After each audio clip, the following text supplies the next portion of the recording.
안녕하세요. 다폴더 사나이입니다. 경기 분석에 앞서 당첨 내역 인증합니다. 많은 분들께서 함께 응원해주신 덕에 당첨까지 올 수 있었던 것 같습니다. 그리고 많은 분들께 말씀드리지만 스포츠는 결과도 중요하시지만 조합이 매우 중요합니다. 조합이 필요하신 분들은 아래 고정 댓글로 편하게 말 걸어주시면 무료로 공유해드립니다. 이번 달도 큰 거 터트려 보자고요. 홈팀 안양은 공격적인 성향이 강한 3-5-2 포메이션을 활용하며 양쪽 윙포워드와 윙백 자원들이 상대 진영 깊숙한 지역까지 적극적으로 가담한다. 마테우스는 빠른 템포와 날카로운 결정력을 앞세워 상대 수비 라인을 파괴하는 핵심 자원이다. 야구는 박스 안으로 침투하는 타이밍이 탁월해 마테우스와의 호흡을 통해 다양한 득점 기회를 만들어낼 수 있다. 특히 토마스는 수비수임에도 불구하고 변칙적으로 미드필더 숫자 싸움에 가담하며 전진하는 움직임을 보여주는데 이 전개는 상대 중원 압박을 흔들 수 있는 중요한 무기다. 결국 안양은 전방과 측면을 동시에 두드리며 상대 수비를 압박하고 다채로운 공격 루트로 주도권을 줄 가능성이 높다. 원정팀 제주는 4-3-3 전형으로 조직적인 수비를 우선시하면서도 전환 시 빠른 공격 템포를 살리는 스타일이다. 유리 조나탄은 제공권과 포스트 플레이에서 강점을 드러내며 팀 공격의 중심축 역할을 한다. 남태희는 창의적인 패스와 연계 능력으로 전환 속도를 끌어올리고 이창민은 중원에서 안정적인 볼 배급으로 팀의 밸런스를 지탱한다. 그러나 포백 수비 라인이 측면 공간에 반복적으로 취약한 모습을 보여왔고 박스 근처에서 측면 크로스와 침투를 허용하는 장면이 잦다. 특히 안양처럼 클래식한 형태로 측면을 깊게 공략하는 팀을 상대로는 대응이 늦어지는 문제를 드러낸 바 있다. 안양은 측면과 중앙을 동시에 활용하는 입체적인 전개로 제주의 약점을 정조준할 준비가 되어 있다. 마테우스와 야구의 결정력, 토마스의 변칙적인 전진까지 더해진다면 공격의 완성도는 한층 높아질 것이다. 반대로 제주는 포백의 측면 불안이 반복적으로 드러나고 있어 홈에서 몰아치는 안양의 공세를 버텨내기 어려울 가능성이 크다. 결국 이번 경기는 안양이 전술적 우위와 공격적인 흐름을 바탕으로 승리를 가져갈 시나리오가 가장 유력하다.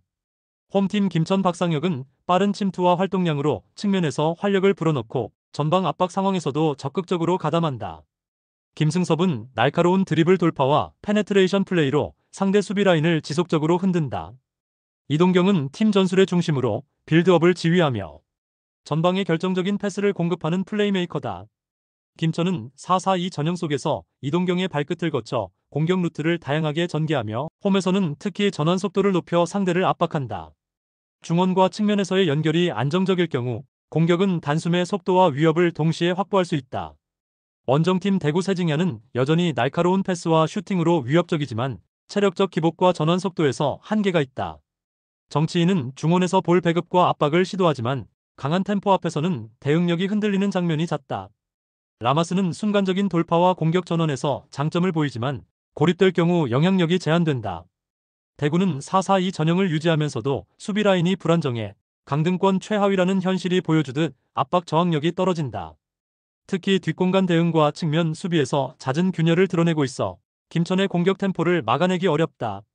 김천은 에이스 이동경을 중심으로 전술적 응집력이 높아지고 측면 자원들의 활약까지 더해지며 공격 루트가 다채로워지고 있다. 대구는 강등권에 머물며 수비 불안이 뚜렷하게 반복되고 있고 원정에서의 약세가 더욱 두드러진다. 결국 이번 맞대결은 김천이 전술적 우위와 홈의 기세를 등에 업고 승리를 확정지을 가능성이 높다. 홈팀 수원FC 사박은 최전방에서 제공권과 연계 플레이로 팀 공격의 기점을 만들어내지만 파이널 서드에서의 결정력은 루안의 마무리에 크게 의존한다. 김경민은 중원에서 왕성한 활동량으로 패스 전환과 압박 저항을 시도하지만 상대가 라인을 내리면 효율성이 떨어진다. 루안은 개인기와 돌파 능력으로 공격 활로를 열 수 있지만 지원 자원이 부족하면 고립되는 장면이 많다. 문제는 윌리안이다. 출전 여부가 불투명한 상황에서 무리한 복귀를 하더라도 정상적인 경기력을 발휘할 가능성은 낮다. 결국 공격 전개가 단조로워지고 득점 루트에서 날카로움이 부족할 수밖에 없는 흐름이다. 원정팀 광주 헤이스는 순간적인 드리블과 공간 침투로 상대 수비를 흔들 수 있는 카드지만 전방 지원이 늦으면 고립될 수 있다. 신창무는 중원에서 안정적인 빌드업과 패스로 경기를 풀어나가지만 수비 압박이 강하면 전개 속도가 늦어진다. 최경록은 측면에서 왕성한 활동량과 크로스로 변화를 주지만 박스 안 마무리에서 완성도가 떨어지는 장면이 있다. 광주는 4-4-2를 기반으로 탄탄한 조직력을 유지하며 원정에서도 안정적인 수비 블록을 형성한다. 그러나 공격에서 파괴력이 터지지 않으면 경기를 루즈하게 이끌며 무승부를 용인하는 경우가 많다. 윌리안의 부상 변수가 수원FC의 공격 루트를 무디게 만들었고 광주 역시 마무리 효율 부족이 반복되고 있다. 양팀 모두 전술적으로 안정적인 수비 운영을 우선할 수밖에 없으며 경기의 템포는 자연스럽게 느려질 것이다. 따라서 이번 맞대결은 누가 이기느냐보다 누가 실점하지 않느냐에 초점이 맞춰질 가능성이 크며 무승부로 귀결될 시나리오가 가장 설득력 있다. 홈팀 전남 하남은 박스 안에서 제공권 장악과 세컨볼 마무리 능력을 동시에 보여주며 상대 수비를 흔드는 타깃형 자원이다. 르보는 좌우 폭을 넓히며 순간적인 침투와 크로스를 만들어내고 압박 이후 빠른 전환 상황에서 공격의 폭발력을 극대화한다. 발디비아는 중원에서 정교한 패스와 압박 저항을 기반으로 공격 전환 속도를 높이며 경기 템포를 끌어올린다. 전남은 5-3-2 전술을 활용하지만 상대가 해볼 만하다고 판단되면 전방 압박 강도를 크게 높인다. 높은 진영에서 볼을 탈취한 뒤 곧바로 상대 박스를 공략하는 전술이 팀의 깊숙이 자리 잡아 있다. 그래서 초반부터 강한 압박으로 상대를 몰아세우며 경기를 주도하는 힘을 발휘한다. 원정팀 화성 김병호는 박스 근처에서 순간적인 위치 선점과 결정력을 갖춘 자원이지만 강한 압박 속에서는 고립되기 쉽다. 데메트리우스는 피지컬을 활용한 버티기와 제공권 경합 능력이 뛰어나지만 전방 압박을 받으면 볼 간수가 불안해진다. 전성진은 중원에서 전개와 패스를 담당하지만 압박 강도가 높아질수록 템포를 유지하지 못하는 장면이 잦다. 화성은 4-4-2 전술로 두 줄 수비를 형성하며 안정적인 운영을 추구하지만 전남처럼 압박 강도가 높은 팀을 만나면 뒷공간이 쉽게 열린다. 원정에서는 특히 수비 라인의 간격이 벌어지며 후반부 집중력 저하로 실점 위기가 커진다. 따라서 안정적인 수비를 유지하기 위해선 중원에서의 압박 저항이 필수적이지만 이 부분에서 불안 요소가 드러난다. 전남은 홈에서 강한 압박과 빠른 전환으로 상대를 흔들며 공격 루트를 다변화할 수 있다.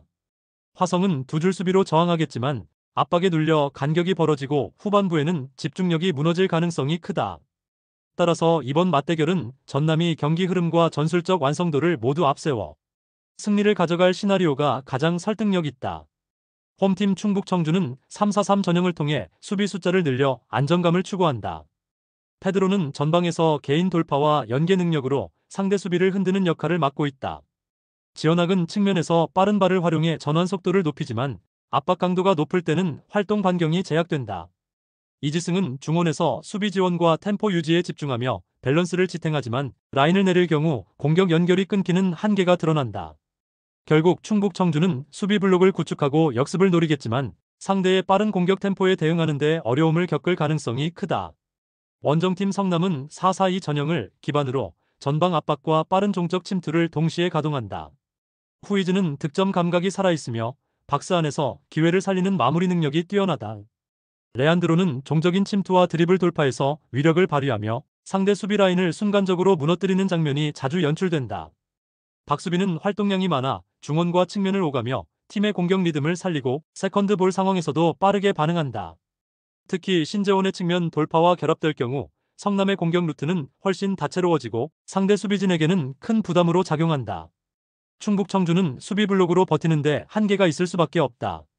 성남은 레안드로, 후이즈, 신재원으로 이어지는 빠른 공격 루트와 박수빈의 지원으로 흐름을 주도할 가능성이 크다.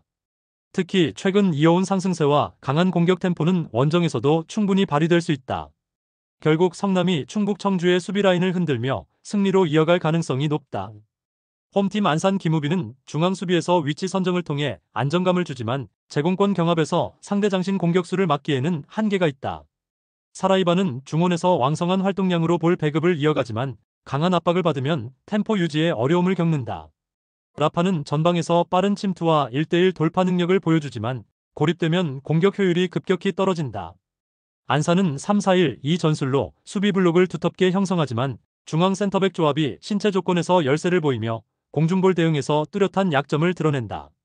그래서 상대가 크로스를 집요하게 올리면 페널티 박스 안쪽에서의 집중력 붕괴가 발생할 수 있다. 원정팀 부산 곤잘로는 장신을 활용한 포스트 플레이와 제공권 장악력이 탁월하며 머리로 공을 떨궈주거나 직접 마무리하는 능력이 뛰어나다.